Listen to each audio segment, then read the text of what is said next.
Empezamos la segunda jornada del Congreso Nacional de FOPEA con una mesa en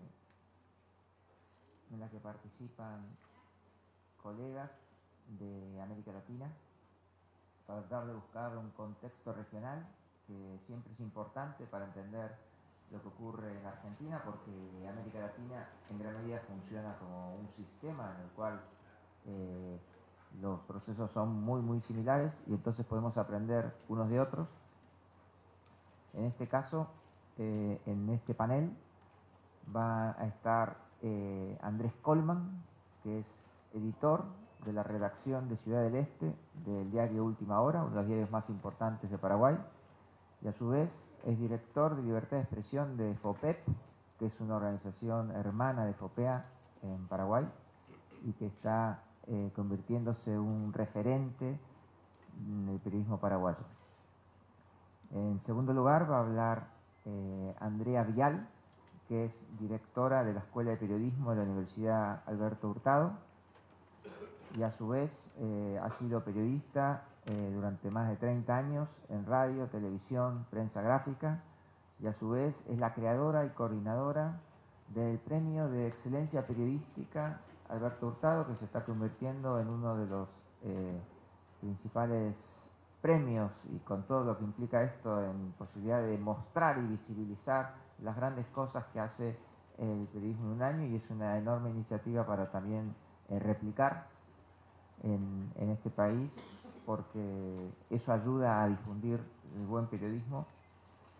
Y en tercer lugar va a estar con nosotros Angelina Núñez, que es presidenta de ABRAGI. ABRAGI es la Asociación Brasileña de Periodismo Investigativo, es también una asociación hermana de FOPEA y que tiene una enorme presencia también en Brasil, y es editora asistente del diario O Globo, basada en Río de Janeiro. Va a hablar primero Andrés, así que ya mismo le paso la palabra.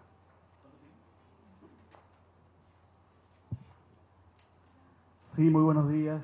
Un gusto estar acá en nombre del Foro de Periodistas Paraguayos, una organización que se formó hace 3 años, mirándonos en gran medida en el espejo de lo que es FOPEA, y ojalá podamos llegar a, digamos, con nuestras particularidades, con nuestras características, a formar una organización de esta dimensión y con esta importancia.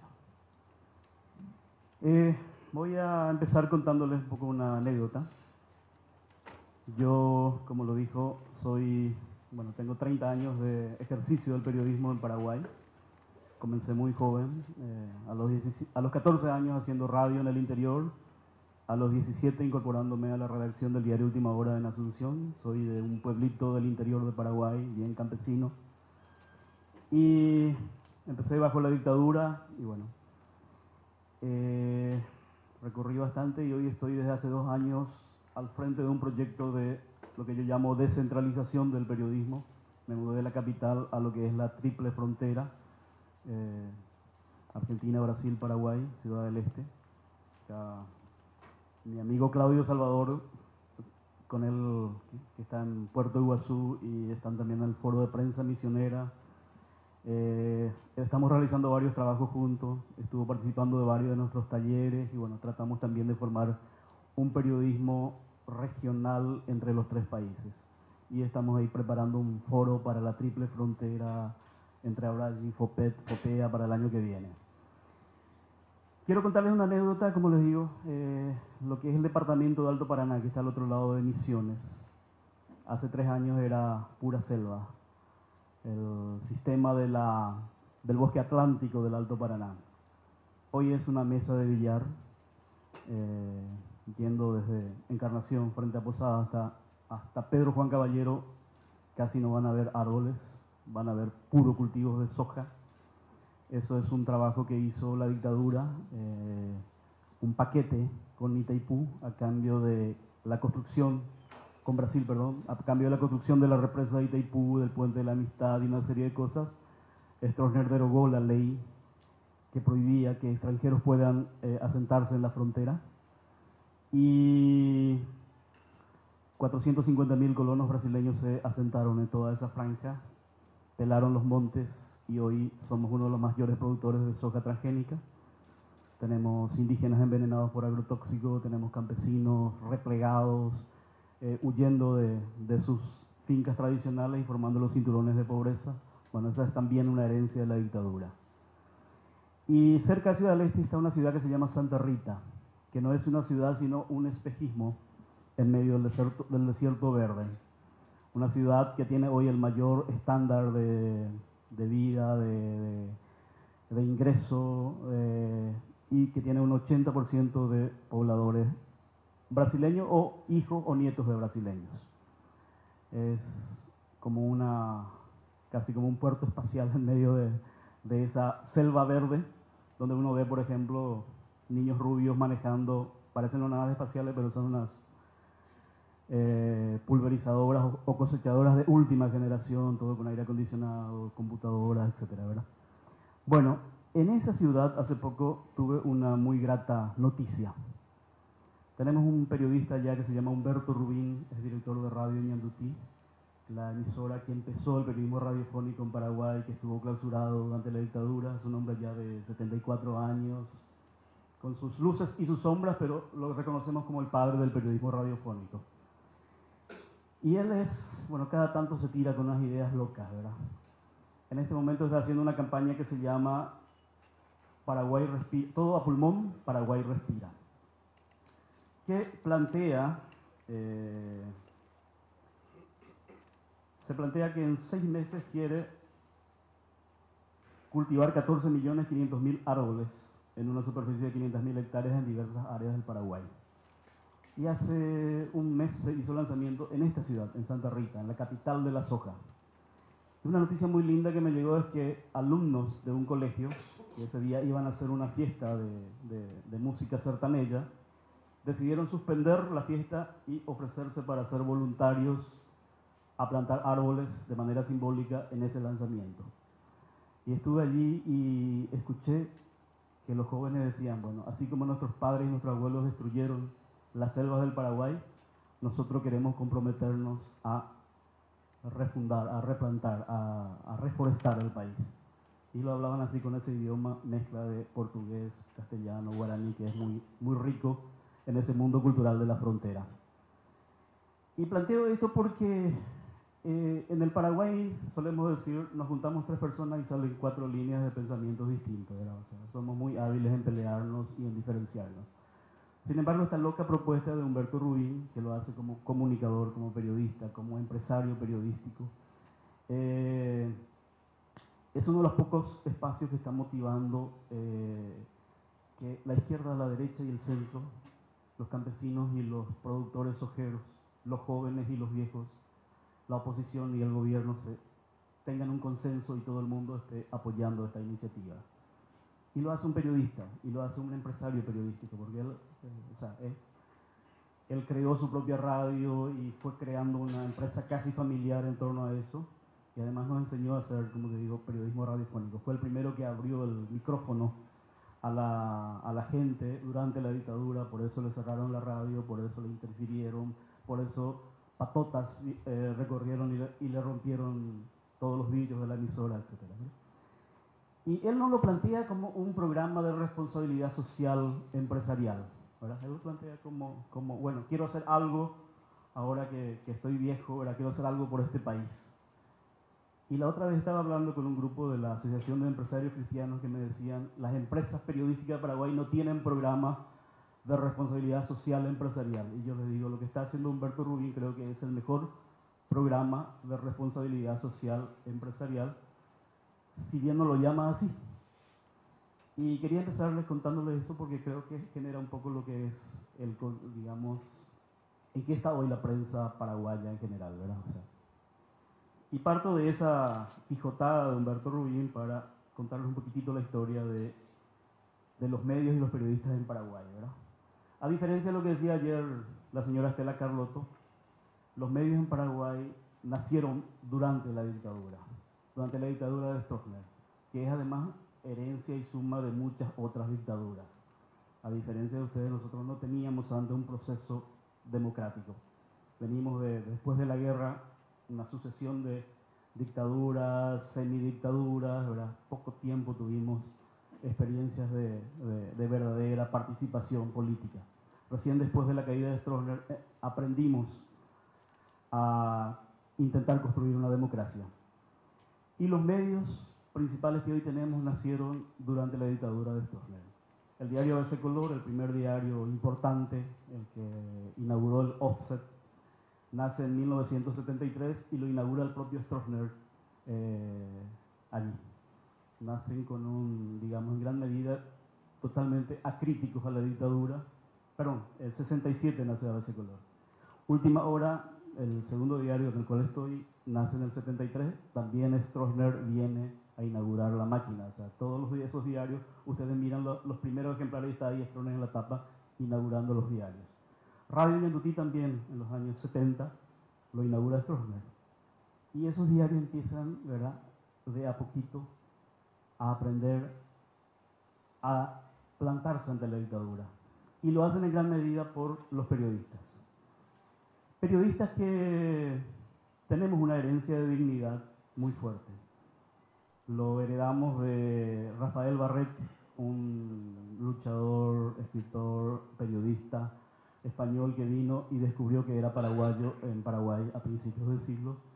Fue el que más profundamente radiografió lo que es el dolor social del Paraguay.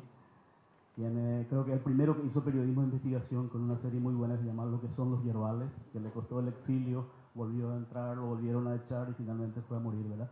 Pero en los pocos años que estuvo en Paraguay, nadie como él llegó al fondo de lo que es la realidad social del Paraguay.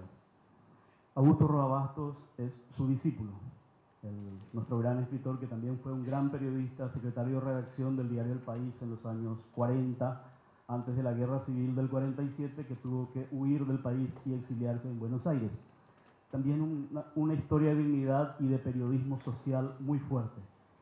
De esa herencia se construye lo que hoy es el periodismo paraguayo. En los años 70, justamente en la redacción de ABC Color, con una serie de compañeros que son nuestros maestros, entre ellos Alcibiades González del Valle, que es el periodista que más veces estuvo preso durante la dictadura, por hacer un recorrido del Paraguay y mostrarnos con sus reportajes y su trabajo de investigación cuál es la realidad de los esclavos del Yerbal, cuál era la realidad de la zona de la frontera, del tráfico, del contrabando, de lo que ya se estaba gestando con los proyectos de Itaipú,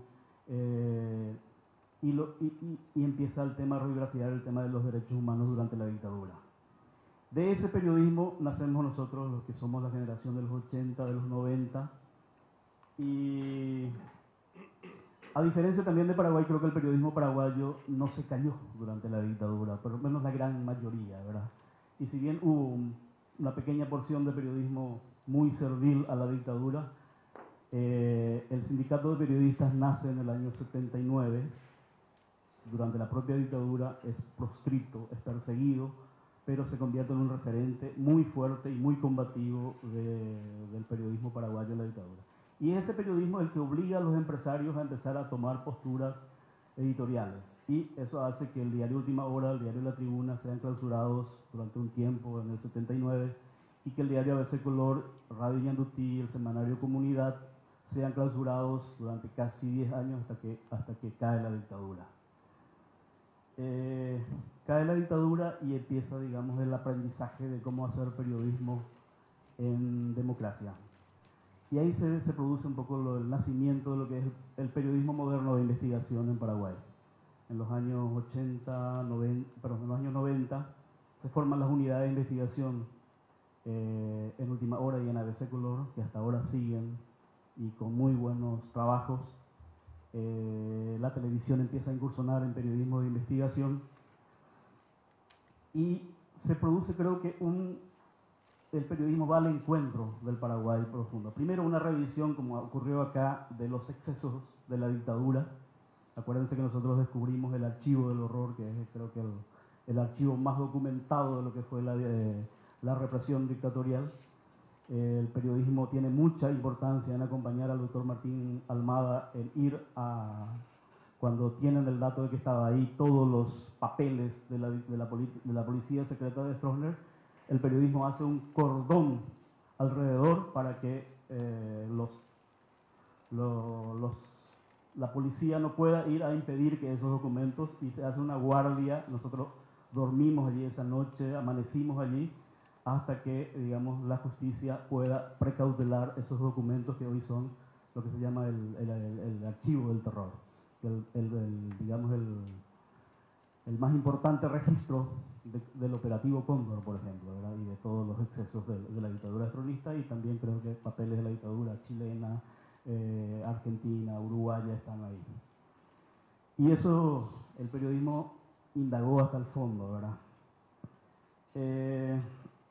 Bueno, en los 90 también tenemos el encuentro con el crimen organizado, con lo que es el narcotráfico, y tenemos el primer asesinato de un periodista, justamente el día del periodista paraguayo, 26 de abril del 91, en Pedro Juan Caballero, Santiago Leguizamón, que es nuestro caso cabezas, pero que está impune hasta hoy. Empiezan a fortalecerse los carteles de narcotráfico en la zona, en la frontera con Brasil y Paraguay, y empiezan también a crear bases, organizaciones brasileñas como el primer Comando Capital, el Comando Vermelho. Y el periodismo empieza a sufrir, ya no el ataque de un gobierno como era la dictadura, pero sí el ataque del crimen organizado, que tiene además brazos políticos y financia senadores, diputados, jueces, fiscales. Bueno, en ese panorama estamos. Se produce lo que es la caída de la dictadura, perdón, la caída del Imperio Colorado. 40 años de gobierno del Partido Colorado se produce en el 2008. El periodismo fue, en gran medida, hablo siempre de un periodismo más empresarial, más comercial, pero al mismo tiempo con una conciencia muy fuerte del gremio periodístico. Tuvo mucho trabajo con el tema de las críticas a la corrupción del Partido Colorado, y creo que eso en gran medida ayuda a que la ciudadanía finalmente harta, los propios colorados voten por una alternativa que es el exobispo Fernando Lugo. Y en gran medida esa prensa estuvo trabajando mucho por la campaña de Fernando Lugo, pero al día siguiente de la caída esa prensa se posiciona y sigue siendo tan crítica como lo era contra los colorados. Y eso hoy los partidarios de Lugo les cuesta entender, diciendo, como si ustedes estaban con nosotros, hoy tanto nos bajan la caña o tanto nos dan palo, ¿verdad? O sea, y en este momento tenemos una relación como muy tensa, sobre todo de este género de prensa, de los dos diarios, los principales medios, de las radios, con el gobierno de Fernando Lugo, porque nos acusan de querer desestabilizar un proyecto de cambio. Y lo que estamos diciendo simplemente señalando que hay nuevamente signos de corrupción. Ahora un caso, un negociado que se está preparando con una venta de tierras. El tema de la inseguridad, en este momento tenemos la emergencia de un sector, una guerrilla en potencia, el ejército del pueblo paraguayo, que tienen a un ganadero secuestrado en las selvas de Concepción, y en este momento el ejército el gobierno mandó tropas de contrainsurgencia. Todo eso nos estamos planteando también cómo informar sobre eso. Creamos el Foro de Periodistas hace 3 años, tenemos varios proyectos, apostamos por un periodismo de calidad, y estamos también negociando con las empresas el tema de que tengan en cuenta lo que es la responsabilidad social empresarial. Nuestros temas principales son el tema de capacitación de los periodistas en temas de investigación, periodismo digital, seguridad ante las amenazas del crimen organizado. Estamos creando la red de monitoreo, al igual que FOPEA. Estamos trabajando con una ley de acceso a la información pública. Estamos hablando con las empresas de responsabilidad social empresarial.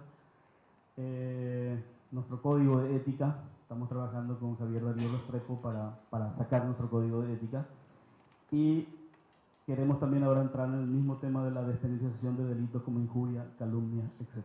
Bueno, y está ahí un poco un informe de lo que es Paraguay. Gracias.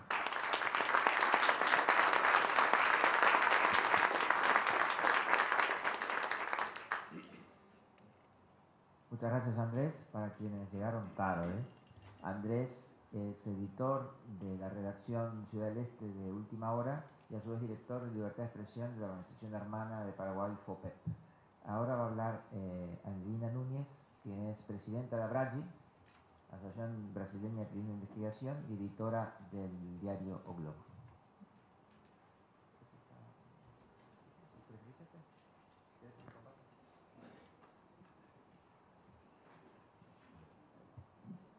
Buenos días. En primer lugar, perdóname porque no hablo español, entonces estoy estudiando, pero los verbos son terribles, no sé conjugar, es terrible. Entonces, perdóname por cualquier error. Y también agradezco a COPEA de la invitación.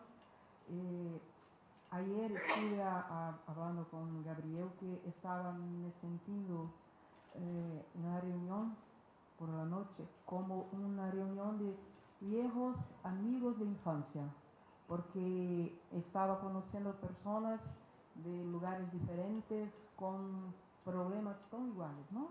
Porque somos vecinos, no nos conocemos mucho, pero son todos los problemas. O que se queda acá, se queda allá también. El Brasil es un país muy grande, son realidades distintas. El periodismo que hace en interior es un poco diferente de lo que se hace en las grandes capitales. Yo estoy aquí para mostrar el trabajo de Abrache, que es una asociación que se fue creada a partir de una conversa de varios periodistas después del asesinato de Tim Lopes, que es un reportero que estaba haciendo un reportaje al respecto de crimen organizado en las favelas. Y después de esto pensamos que era necesario nos organizarnos y discutir la práctica del periodismo en Brasil.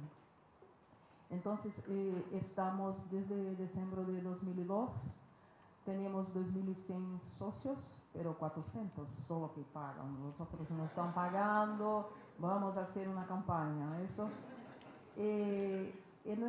Nuestro objetivo principal es incentivar las mejores técnicas de reportaje. Necesitamos entrenar los periodistas, porque entendemos que un periodista completo, bien capacitado, él puede influenciar la agenda de sus relaciones. Él puede influenciar también la agenda del gobierno, porque él no se quedará refén de los datos oficiales. Porque en Brasil los gobernantes, a ellos les gustan hacer bromas como yo tengo tantos millones para esta obra, cuando en la verdad no hay un aporte financiero en lo presupuesto. Sí, entonces un periodista entrenado no se quedará en esta broma.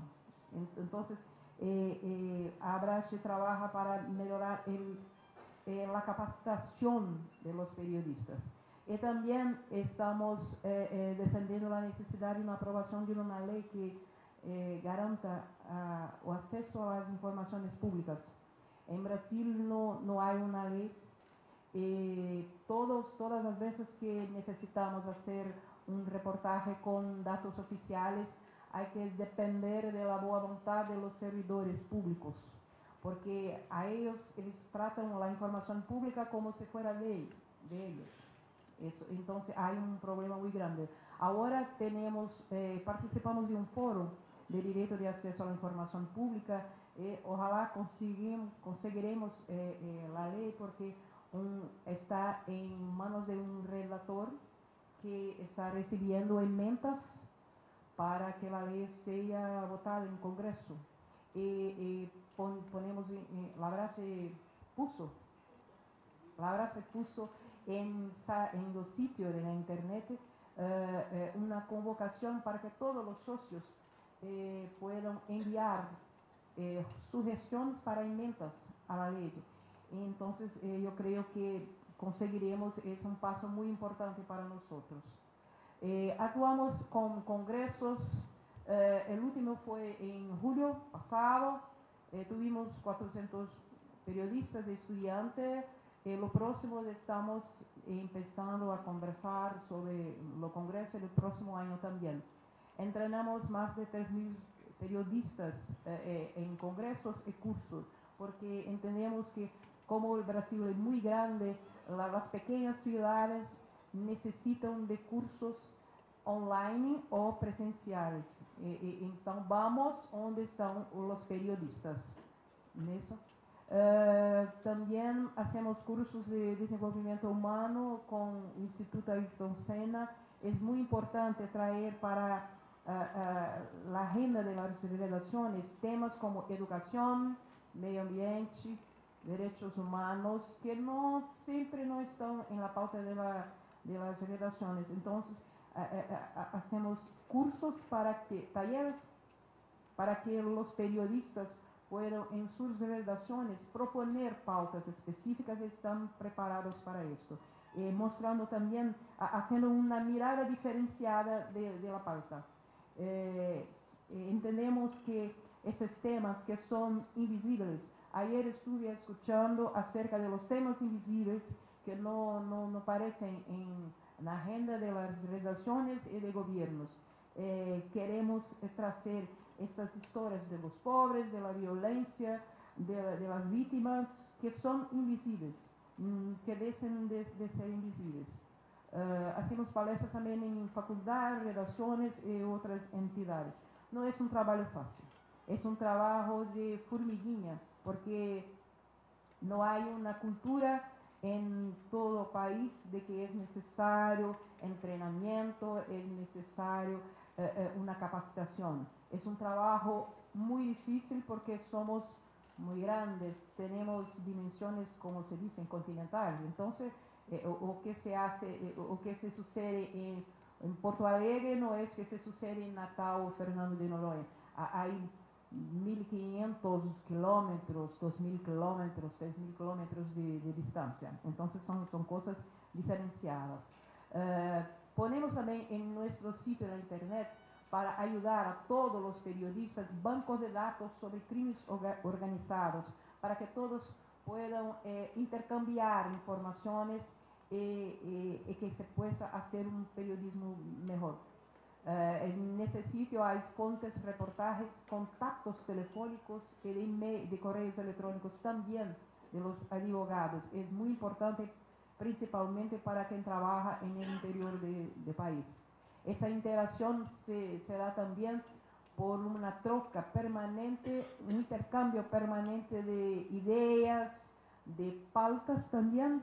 Si un periodista que está en Manaus necesita de un teléfono de un experto en derechos humanos, un periodista de Porto Alegre que está muy lejos de distancia, se puede decir, yo conozco, a esa troca de información.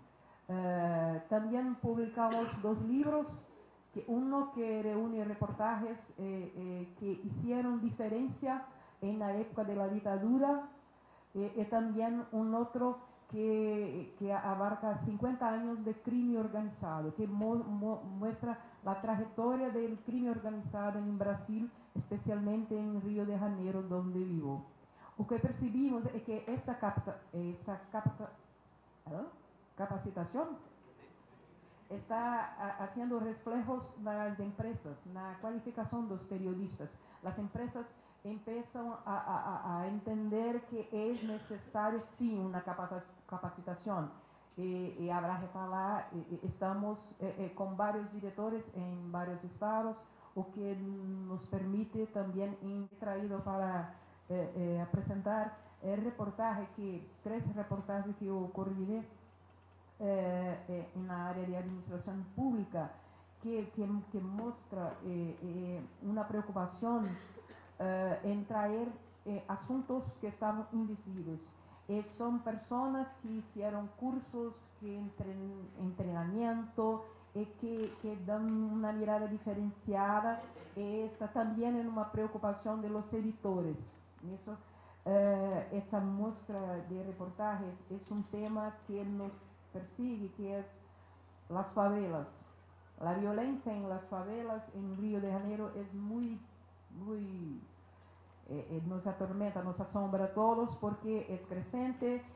Tenemos que traer para a la luz o que se sucede en estos sitios, que a veces el gobierno no entra. Llamamos hay sitios donde existe un gobierno paralelo de los narcotraficantes, de los milicianos que hacen cosas terribles, que son leyes propias. Y hay esa muestra del reportaje y otra trata de derechos humanos, otra trata de la parte económica de las favelas, que es muy interesante, y a la otra de la actuación gubernamental, a vigilancia sobre un programa gubernamental que está se desarrollando por allá. Para se entender lo que acontece en Río, es una población de 6 millones, siendo que en favelas viven 1.300.000 personas. Se puede también contar con los conjuntos habitacionales paverizados, se llega a 2 millones. Son 1.020 favelas que tenemos. Existe un poder paralelo por los milicianos, que son paramilitares, son personas que trabajaron a veces en la policía militar y civil, bomberos también, y ahora hacen un trabajo semejante al de la mafia porque venden protección y venden servicios también. Y los traficantes que se dividen en 3 facciones, Comando Vermelho, Tercer Comando ADA, Amigo dos Amigos, y que también están se esprayando para São Paulo y a veces un poco além de la frontera. Eso que también están haciendo parte con el PPC que Andrés falou. Esa materia que primero hicimos, queríamos mostrar que los derechos de ciudadanos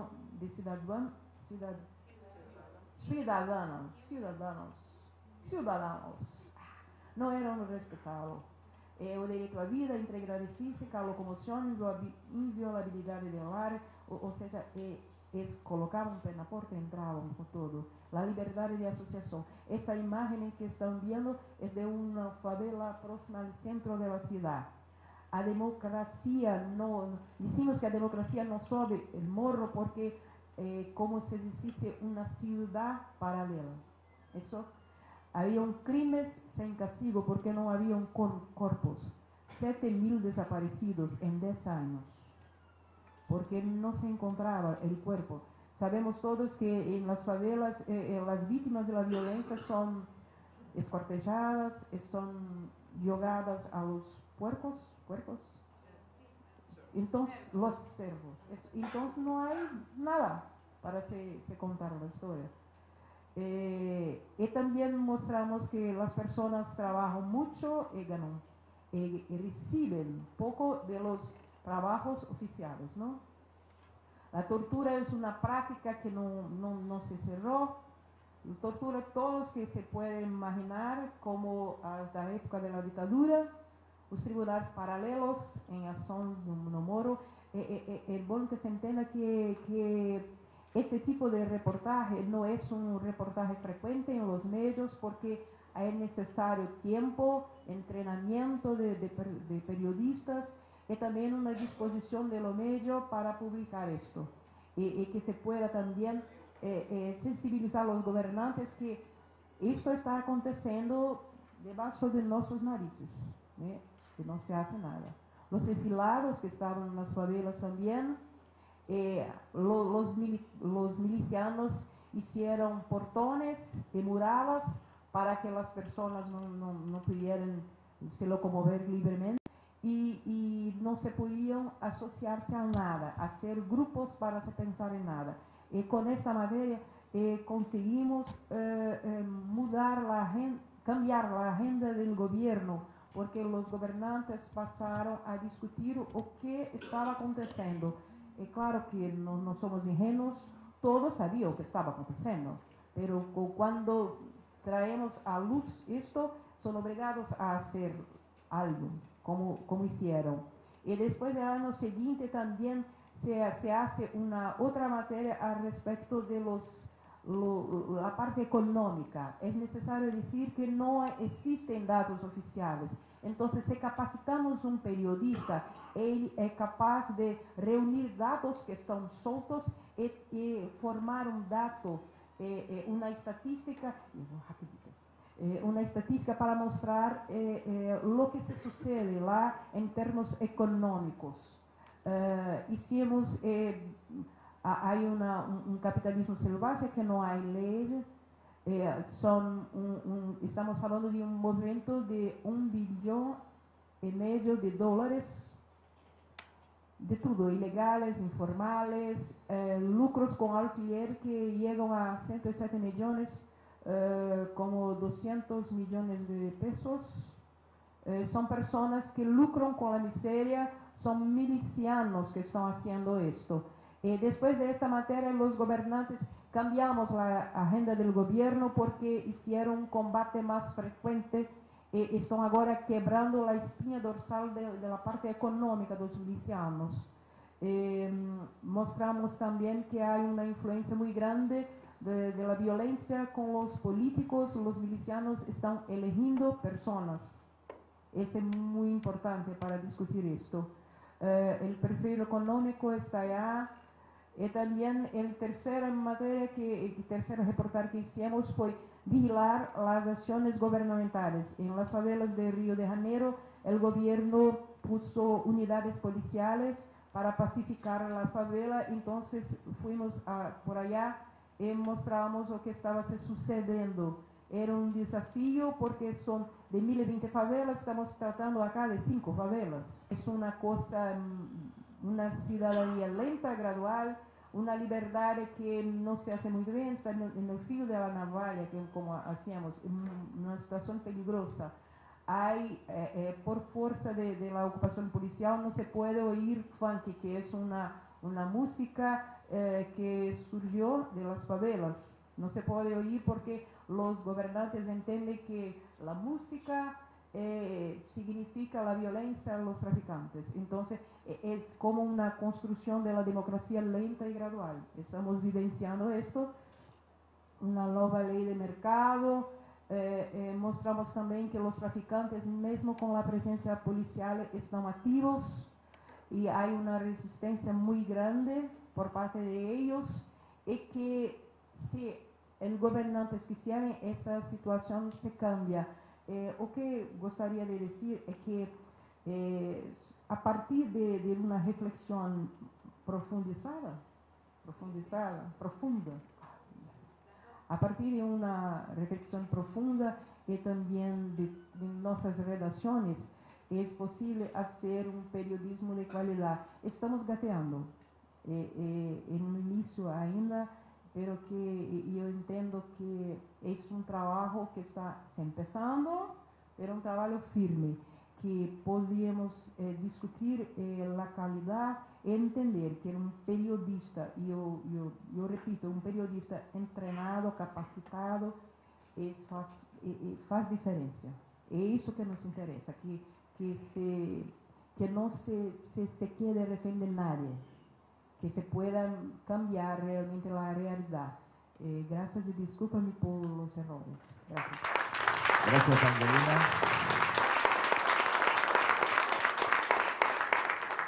Se entendió perfectamente tu portuñol, quédate tranquila con eso. Andrea Vial va a poner ahora, es directora de la Escuela de Periodismo de la Universidad Alberto Hurtado y periodista por más de 30 años en radio, televisión y gráfica.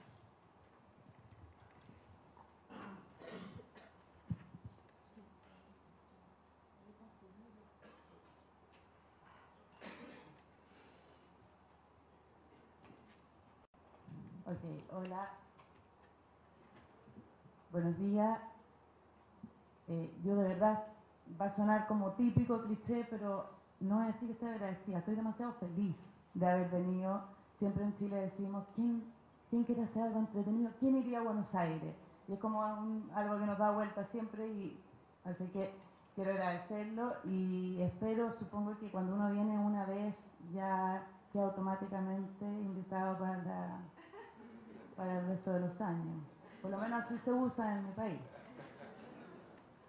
Bueno, yo no necesariamente voy a hablar de la historia del periodismo chileno. Vengo del mundo del periodismo, pero ahora en la academia, y les quiero dar a conocer una encuesta. Los resultados preliminares son muy preliminares. El trabajo de campo lo hicimos en el mes de octubre. Recién estamos recopilando algunos resultados, pero la primicia va a ser dar a conocer acá algunos de esos resultados que van a mostrar un poco cómo está trabajando el periodismo chileno y que, tal como decía Angelina, podemos extrapolarlo probablemente muy parecido a lo que ocurre en otros países. Primero, voy a referirme voy a hacer una pequeña presentación. Un estudio del Center for Digital Future de la Universidad de Southern California sostiene que en todos los países del mundo se verifica más o menos lo mismo, que cuando el uso de Internet alcanza el 30% de penetración de la población, la fidelidad por la prensa escrita de papel empieza a declinar. Y los números en Argentina son del 50% de penetración, esto según un estudio de Naciones Unidas reciente, y los números de acceso a Internet en Chile son de un 42%.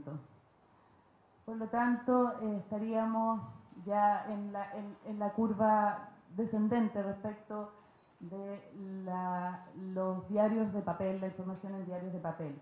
Pero al mismo tiempo, este estudio, que es un estudio panel que se está haciendo hace 8 años, sobre consumo de medios y uso del Internet, el mismo estudio revela que por primera vez en 7 años se registra un aumento notable en la lectura de noticias en sitios de diarios online, y más importante aún todavía, creo yo, es que ha aumentado el tiempo de lectura de esa información. Con estos números podríamos sostener que lo que está claro es que lo que ha ocurrido es solamente un cambio de soporte del papel, digamos, al digital, pero en ningún caso una baja en el consumo de noticias o en el interés por las noticias. La verdad es que yo personalmente nunca me he creído esto de que el periodismo va a morir o que el periodismo está muriendo, qué vamos a hacer, etcétera. Por el contrario, yo pienso que hoy como nunca tenemos una oportunidad maravillosa de ver cómo el periodismo se va a robustecer. Todas las supuestas amenazas que vienen con el desarrollo de nuevas tecnologías, como la de la participación de creadores de contenidos en blogs, redes sociales, web sociales como Facebook o Twitter, o de quienes practican periodismo ciudadano, no son otra cosa, pienso, que oportunidades para despejar de una vez por todas a qué le llamamos periodismo y a qué le llamamos entretención o simplemente intercambio de información. Ahora, no crean que nosotros discutimos mucho a nivel en el mundo como académico de las escuelas de periodismo respecto a qué es lo que nos está pasando, cómo hacemos para formar a las nuevas generaciones, y a uno le cuesta de repente encontrar argumentos para decir, no, el periodismo vive, sigue vivo. Bueno, yo estoy obligada porque dirijo una escuela de periodismo, o sea, me quedo sin pega si el periodismo no vive, pero en el fondo siempre como que nos costaba encontrar argumentos. Y hace algunas semanas, yo no sé si ustedes lo leyeron, un artículo que se los recomiendo, que se llama La noticia postmoderna, de Arcadia Espada, columnista del diario El Mundo. Se mandó un artículo maravilloso donde personalmente encontré todas las respuestas para defender el periodismo y creer que el periodismo vive. Y Arcadia Espada señala que si bien hay descontento por un oficio que nació de los ciudadanos y que terminó viviendo del poder, los oficiantes más apasionados del llamado periodismo ciudadano no reclaman, o no solo reclaman la devolución del periodismo a sus parteros. Lo que en realidad, más o menos descaradamente, escribe Espada, es que la información ha de abandonar las manos de los periodistas y pasar a las de los ciudadanos. En otras palabras, dice Espada, como el mediador nos ha traicionado, borremos al mediador. Ese sería un poco el eslogan de la gente que apoya a lo que a mí me parece que está absolutamente sobrevalorado término como periodismo ciudadano. Y aquí en el fondo está la trampa, porque sigue él, la desaparición del mediador ha sido desde hace mucho tiempo una reivindicación de los más poderosos. Desde que fue técnicamente concebible la comunicación directa con los ciudadanos, los poderosos han tratado de eludir de mil maneras la aduana del periodismo. Esa aduana que en su funcionamiento ideal es una garantía de la veracidad de los discursos. Si esta aseveración es correcta, aquí pienso yo que subyace nuestra oportunidad, que es reforzar el rol del mediador. Una especie de eslogan que diga, señores, cuidado, porque usted nos necesita, que no lo engañen. O sea, usted nos necesita. Hay una aduana que debe hacer el periodismo. Que muchos periodistas ciudadanos están haciendo periodismo y empiezan a formar parte de ese mediador, sí, por supuesto, pero hay una aduana que necesita el periodismo. Y principalmente porque el ciudadano no tiene un compromiso ético con la información que comunica. La puede comunicar un día, puede seguir un caso un día, pero después lo deja, no tiene ese compromiso. Los periodistas sí. Y el pacto nuestro, en palabras de Arcadi, es un pacto de veracidad, que dice y profesa la verdad, y no de verosimilitud, que tiene apariencia, digamos, de verdadero. Por lo tanto, me parece que las cosas son mucho más claras de lo que pensamos, y no vaya a ser que de tanto preocuparnos de los cierres de los periódicos, de las caídas de las audiencias, de los ciudadanos con el celular y transmitiendo en YouTube, se nos olvide a nosotros ayornarnos, y en eso tomo las palabras de Pablo ayer cuando dijo, hagamos ese diagnóstico, porque se nos olvida a nosotros ayornarnos en el único espacio que nos es propio, único e imprescindible en una sociedad justa y democrática, el del periodismo, entendido como un mandato social cuyo ADN es su compromiso ético, que porque se hace cargo del mundo que narra, es que incorpora permanentemente la reflexión crítica y la discusión de las nuevas preguntas que van apareciendo. Por esta razón, porque buscábamos ver cómo diagnosticar, cómo entender lo que nos está pasando al interior de las salas de redacción, es que hicimos esta encuesta, que hemos llamado Encuesta Nacional de la Prensa, y que es una encuesta que la hicimos por primera vez en el año 2004 y la repetimos ahora en el año 2009, 5 años después, y cuya metodología y cuestionario está inspirado en el State of the News Media, que es el gran estudio que hace el Project for Excellence in Journalism, dependiente del Pew Research Center, y del cual Bill Coates habló ayer porque él es un consultor y bueno, uno de los creadores de este grupo que estudia la prensa norteamericana. Este estudio americano es muy sofisticado, ha ido sofisticándose a poco, y nosotros hacemos algo muy pequeñito respecto del estudio, pero seguimos la misma metodología. Y aquí sí hay una oportunidad para todos de hacerlo, porque los gringos tendrán muchas cosas que les criticamos, pero tienen cosas maravillosas, que son transparentes y son sumamente generosos con sus trabajos y sus metodologías. Esta encuesta fue a 300 periodistas, editores y ejecutivos de medios de prensa de Santiago. Eso mal, porque no pudimos hacerlo a nivel nacional. Y una tasa de respuesta del 82%, y la tasa es altísima de respuesta porque esta es una encuesta cara a cara, y nosotros entrenamos estudiantes de periodismo y de sociología para que la hagan. Les pagamos, sí, poco. Está hecha en agencias, diarios, medios online, radio, revistas, canales de televisión, canales de cable.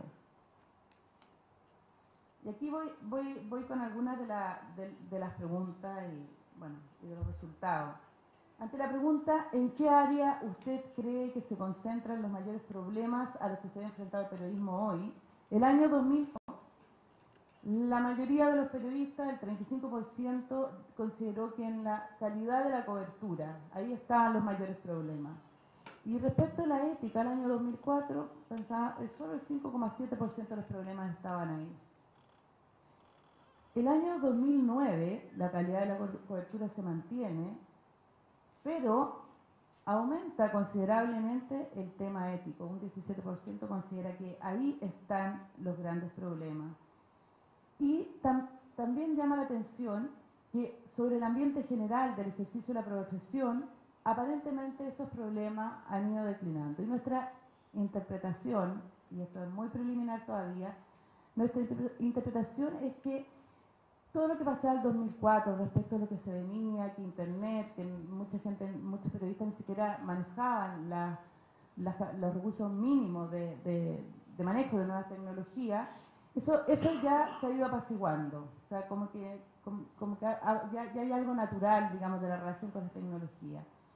Sin embargo, los problemas éticos han ido surgiendo y queremos pensar bien que probablemente han ido surgiendo una preocupación por la ética, no tanto por la falta, sino porque queremos diferenciarnos aún más y mejorar aún más la calidad del periodismo que hacemos. Ante la pregunta en términos de calidad de la cobertura, ¿cuál cree usted que es el problema más importante que se ha enfrentado al periodismo hoy? El año 2004 estábamos nosotros en el boom de la farándula, no sé si ahora se dice igual la palabra, ¿sí? Bueno, estábamos en el boom de la farándula en televisión, conocíamos los detalles de todos los noviazgos entre todas las modelos y los futbolistas, eso ocupaba mucha página de diario y mucho programa de televisión. Y entonces esos dos índices salieron muy altos. Sin embargo, el 2009, si ustedes se fijan, las noticias poco relevantes, la superficialidad y frivolidad ha bajado y sí sube mucho, como una preocupación en el caso de la cobertura, la escasa investigación periodística. También pensamos que aquí hay unas ansias de dedicarse mucho más a la investigación periodística. Tenemos el ejemplo de CIPER en Chile, un centro de investigación periodística independiente que dirige Mónica González, que ha sido muy exitoso. De hecho, ganó el premio Periodismo de Excelencia el año pasado con su reportaje. Entonces, los periodistas de alguna manera están viendo que el periodismo de investigación reditúa, al menos a nivel profesional. No tenemos muy claro que a nivel económico, pero sí a nivel profesional. En relación con la ética profesional, ¿cuál cree usted que es el problema más importante con el cual se ve enfrentado el periodismo hoy? Solamente repetimos 2 preguntas con el año 2004. Confusiones entre opinión e información, un 13%, y apropiación indebida de información o plagio, un 8,5%. Eso fue el año 2004. Pero este año incluimos esta pregunta, comunicación estratégica disfrazada de información, si ese era un problema ético. Y fíjense ustedes que eso apareció como un 40,9%. Y me parece que aquí sí estamos en un problema. Y no sé si, este no es a lo mejor el foro para discutirlo, porque más bien muchos de ustedes son periodistas, pero yo sé que ustedes son muchos periodistas que hacen clases en las escuelas de periodismo también. Pero uno de los problemas graves que tenemos en las escuelas de periodismo también es que no hay diferenciación entre lo que es periodismo y lo que es comunicación estratégica. Y de hecho, yo hago mea culpa, porque nosotros tuvimos una escuela de comunicación estratégica también junto con periodismo que se cerró hace 4 años. De hecho, los estudiantes de una escuela de periodismo, la mayoría de las veces hoy día van a trabajar en empresas de comunicación estratégica y no a medios periodísticos, porque es una salida obvia, una salida de empleo para ellos. Pero hay una cierta confusión en el rol entonces de un periodista. Desde mi punto de vista personal, el comunicador estratégico es mi enemigo. Está parado al frente, está tratando de meterme el dedo en la boca un rato. 3 minutos, ya, por acá.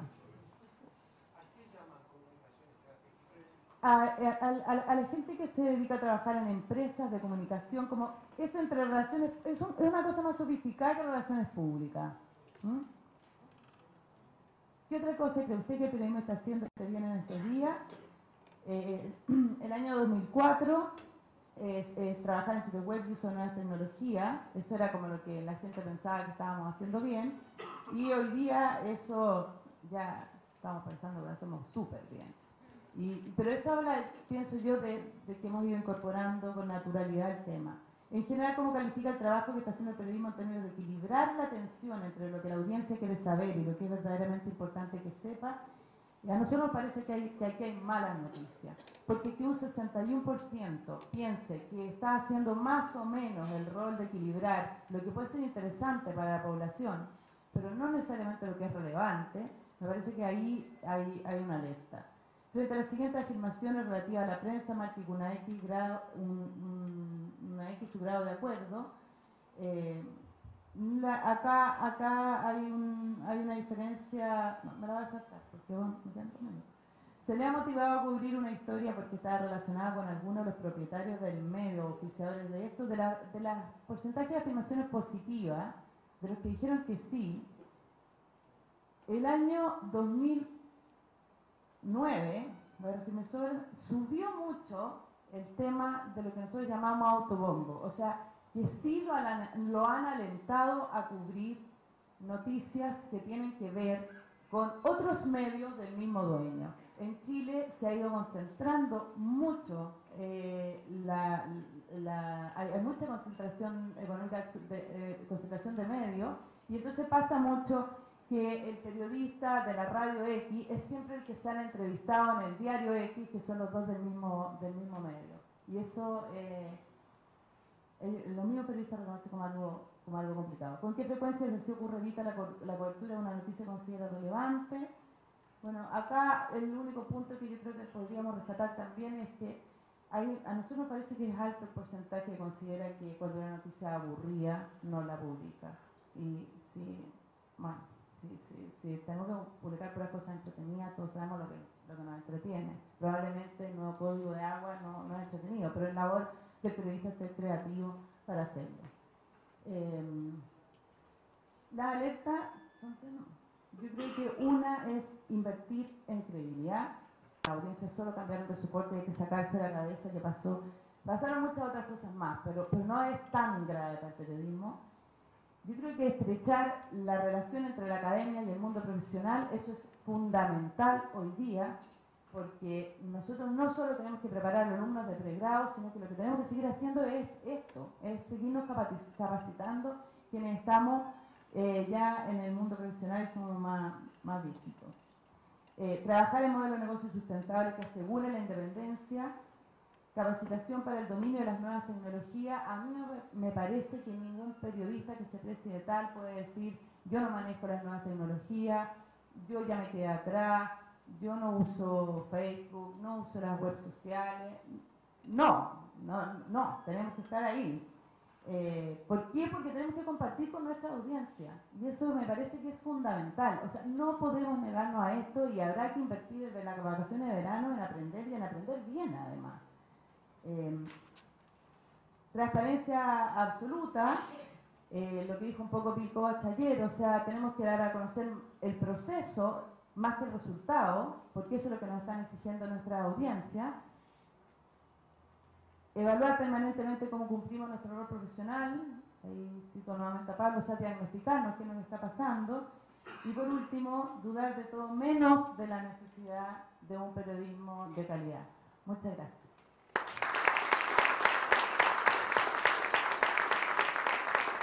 Gracias, Andrea. Tenemos unos 12-13 minutos antes del break previo al panel próximo. Está abierto el espacio de las preguntas. Señor. Yo quería preguntarle a Andrea, que nos encantaría... Vamos a circular este micrófono y nos quedamos con uno en la mesa. Quería preguntarle a Andrea que nos encantaría en FOPEA tener un instrumento para medir la calidad del periodismo de ese nivel. ¿Por qué digo esto? Porque si usted le preguntan al jefe de redacción de Clarín qué considera el diario, somos el mejor diario de América Latina. ¿Y por qué? Porque no hay parámetros comunes, ¿no? Hay trabajos académicos que tienen una cantidad de opinión y no de información, como podamos hacer un debate sincero los periodistas, los académicos. Nos encantaría, bueno, Fernando Ruiz tiene esa responsabilidad de pensar cómo FOPEA puede copiarte el modelo, Andrea. No, pero la pregunta es... Yo lo copié también. Eso te pregunta, la generosidad sigue la cadena. del proyecto por la excelencia del periodismo de Bill Kovac. ¿Te dieron la metodología, las Sí. gratis? Sí. O sea, nosotros tenemos todas las preguntas traducidas, tenemos la metodología para que la muestra sea metodológicamente adecuada y les digo, de verdad no es tan complicado hacerlo, ni se requiere, nosotros lo hicimos con unos fondos de la universidad que postulamos un proyecto, claro, ¿no? Se hace un poco como se hace todo el periodismo, ¿no? Con pasión y cariño, La plata hay que ganársela en otro lado. Pero está ahí, y yo creo que la maravilla es que la podemos replicar, y eso sería un instrumento desde el punto de vista incluso académico. Tener ese insumo es maravilloso si podemos replicarlo y si la traducimos al portugués a Angelina. Mónica.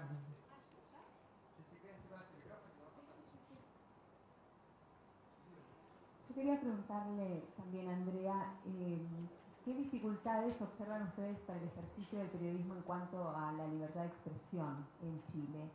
O sea, tenemos como escenarios diversos en estos países, algunos con las formas tradicionales de ataques a la libertad de expresión y otros países con algún tipo de pacificación más general, pero que tenemos problemas muy serios de otro tipo. Entonces quisiera saber si hay un diagnóstico de qué está pasando con el ejercicio de la libertad de prensa en Chile. Mira, yo no me atrevería a decirte que yo soy capaz de darte un diagnóstico porque no domino muchos estudios al respecto, pero sí te puedo decir algo que podría atentar contra la libertad de expresión si nosotros los periodistas no nos movemos. Nosotros desde el mes de abril tenemos una ley de acceso a la información pública. Peleamos mucho por esta ley. La ley, por supuesto, que no es tal cual la quisiéramos, pero está la historia en Estados Unidos cuando apareció la primera ley de acceso a la información pública. Los periodistas a empujar, hasta que obligaron al gobierno a ir diseñando otras leyes que acompañaran para que de verdad esto fuera más abierto. En Chile hoy día con esa ley no hacemos mucho porque si tú pides, la ley no obliga a las instituciones a entregarte información anterior al mes de abril de cuando fue promulgada. Bueno, pero ¿qué es lo que pasa? No la obliga, pero tú puedes ir trabajando, creando archivos. De hecho, nosotros en la escuela estamos presentando un proyecto, ojalá que nos ganemos los recursos, estamos presentando un proyecto precisamente para armar un archivo público. Primero, hacía la buena de Dios, con la simpatía, mire, por favor, entréguenos la información. Y después veremos qué pasa. Pero ¿qué ha pasado? Y cuando tú miras cuántos periodistas están utilizando esa ley para investigar, son muy pocos. Entonces eso va a morir. Va a morir porque nadie está empujando la ley. Y ahí entonces, hay traba la libertad de expresión. Podría haberlo. Para mí esa ley es incompleta. Porque o sea, ahí hay una traba. Pero tampoco los periodistas están usando lo mínimo que nos están dando. Yo encuentro que si nos dan entre 1 a 10, si nos dan 2, tomémonos 2 y después veremos cómo vamos tomando 3 y 4. Entonces, pero en general yo creo que sí hay espacio. CIPER es hoy día un centro de investigación periodística que todos los meses saca una investigación potente, que está elevando los estándares de calidad. Y pienso que vivimos, bueno, lo comparo con antes, comparo con épocas de la dictadura y todo, pienso que hemos ido madurando bien, vamos en buen camino, creo. Hablando de actualidades, me gustaría preguntarle a los colegas, a los compañeros de Paraguay y de Brasil, a Andrés y a Angelina, si, a pesar de que junto, Andrés, vos dijiste algo, hacía pasar a lo último, que la gente de Lugo se queja con respecto a lo crítico también de los medios, si tanto en los dos periodos de Lula, que están por terminar, y el Lugo actual, realmente hay un cambio en el periodismo, tanto de Brasil como en el de Paraguay, ya no con respecto a las dictaduras y todo, que indudablemente ya se fue dando en el propio proceso, sino en el ahora. ¿Ustedes como periodistas creen que esos cambios se están dando?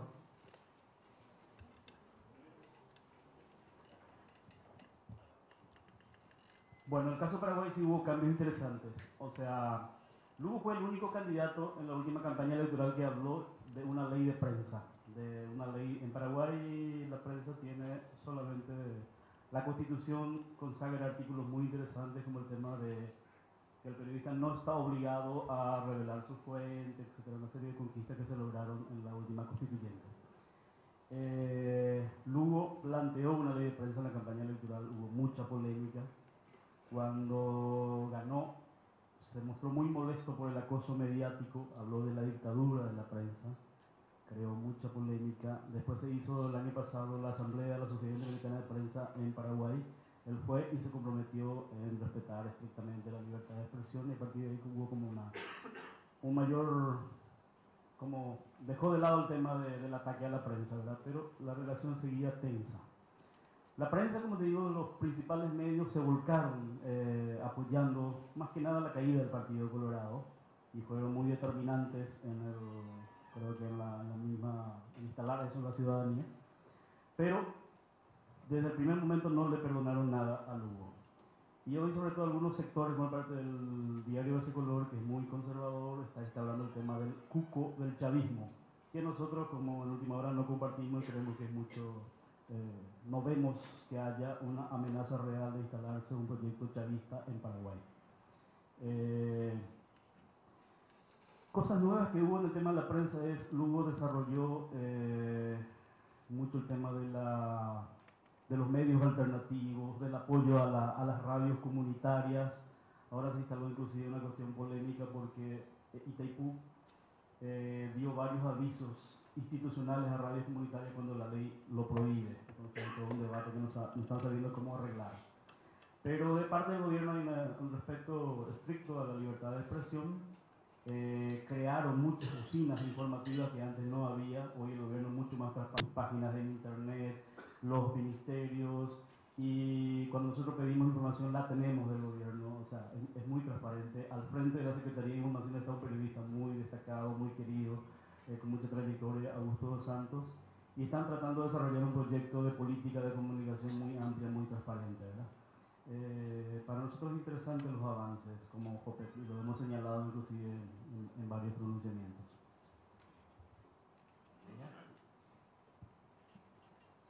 Sí, se ha cambiado un poco, pero también no tenemos una ley de acceso a las informaciones que es fundamental para nosotros, porque los datos oficiales son guardados.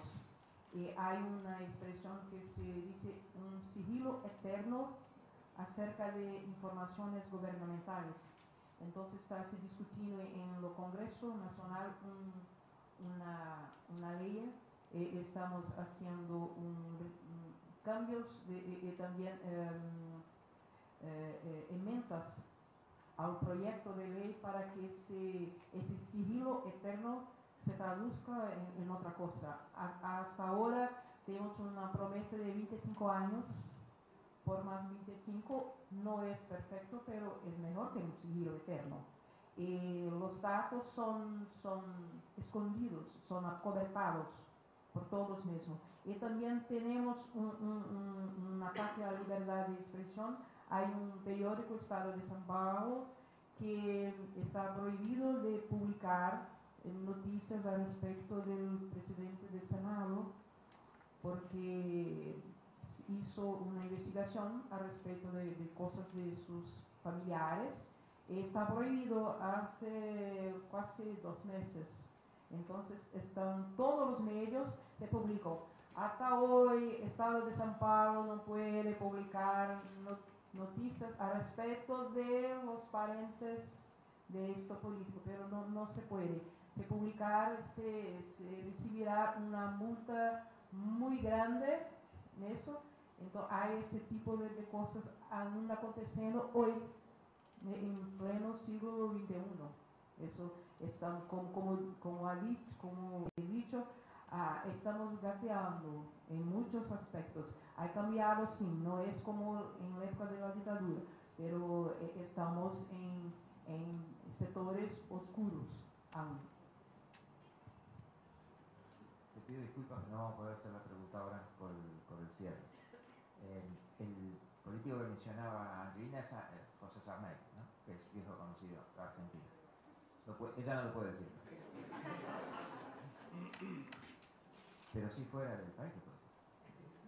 Bueno, me parece que ha sido en general un mensaje muy optimista realmente del periodismo del Cono Sur. Uno tiene la impresión que tanto en el Cono Sur como en el resto de América Latina el periodismo está saliendo de cierta era prehistórica, y me parece que la característica principal está tomando autoconciencia profesional. Entonces, hay un montón de problemas que continúan, pero ya hay más fuerza del lado del periodismo para enfrentar estos desafíos. Bueno, Andrés, tenemos un break, ¿no? Igualmente quiero explicar un momento cómo sigue la dinámica. O sea, creo que tengo que agradecer un aplauso.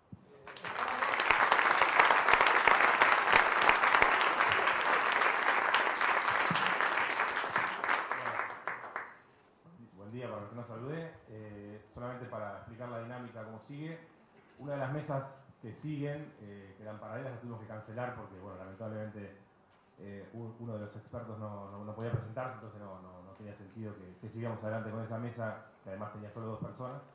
Entonces, bueno, ahora hacemos un break y tenemos acá, en el auditorio principal, la mesa sobre movimientos sociales. Estamos esperando que uno de los integrantes de esa mesa, Luis Delía, termine a las 10:30. Nos dijo que terminaba en un programa de radio y venía corriendo para acá, así que vamos a empezar igualmente sin él, así después él se suma. Y en el Zoom, ¿sí?, va a estar la mesa sobre educación. Les pedimos encarecidamente que todos participemos de las 2 mesas, porque bueno, por respeto, sí, es verdad. Decídanlo individualmente cómo hacen para estar presentes las 2 mesas. No, digo, en agradecimiento también a los participantes. Si yo puedo, todos pueden. Bueno, los invito al break. Muchas gracias.